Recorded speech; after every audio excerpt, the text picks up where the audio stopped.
করার জন্য আমরা প্রথমে এই যে এখান থেকে থ্রি টু দি পাওয়ার 25 এটাকে সবার কাছ থেকে কমন নিয়ে নেবো। তাহলে এখানে থাকে কত 1, এখানে থাকে 3 তার পাওয়ার 1 প্লাস এখানে থাকে তারপরেটা থাকে 3 এর স্কোয়ার, তারপরটা থাকে 3 তার পাওয়ার হচ্ছে যে 3।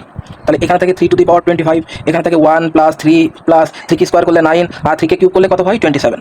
তাহলে এখানে থেকে 3 টু দি পাওয়ার 25 ইন্টু এটা যোগ করলে কত হয় 40। এখন এই 40 সংখ্যাটা এই চারটা অপশনের মধ্যে যেটা দ্বারা ভাগ করা যাবে এটাই হবে উত্তর। তাহলে চলুন আমরা অপশন ট্রাই করি। এই 40কে কি 11 দিয়ে ভাগ করা যায়? না, 11 দিয়ে ভাগ করা যাবে না। তাহলে কোন নাম্বার অপশনটা হবে না। এবার দেখবো 16 দিয়ে ভাগ করা যায় কিনা। এখন 40কে যদি আমরা 16 দিয়ে ভাগ করি, 40কে কি 16 দিয়ে ভাগ করা যায়? যায় না। তার মানে এই ক নাম্বার অপশনটাও কিন্তু উত্তর হবে না। ক নাম্বার অপশনটা উত্তর কিনা সেটা চলুন দেখে আসি। ক নাম্বার অপশনটা উত্তর কিনা। 40কে আমরা 25 দিয়ে ভাগ করি, তাহলে এটা 5 দিয়ে কাটে, এটা হয় 8, এটা হয় 5। তাহলে নিচে এই 5টা অবশিষ্ট থেকে যাচ্ছে। তার মানে এই গ নাম্বার অপশনটাও কিন্তু উত্তর না। এখন ঘ নাম্বার অপশনের বেলায় কি হবে? 3 to the power 25 into 40 by কত 30। তাহলে এই 0 আর এই 0 কেটে গেল। এন্ড 3 দিয়ে যদি 3 টু দি পাওয়ার 25 কে কাটি তাহলে এখানে কত হয় 3 টু দি পাওয়ার 24। তার মানে এখন নিচে কিন্তু কোনো কিছু অবশিষ্ট থাকে না। তার মানে ঘ নাম্বার অপশনটাই কিন্তু সঠিক উত্তর।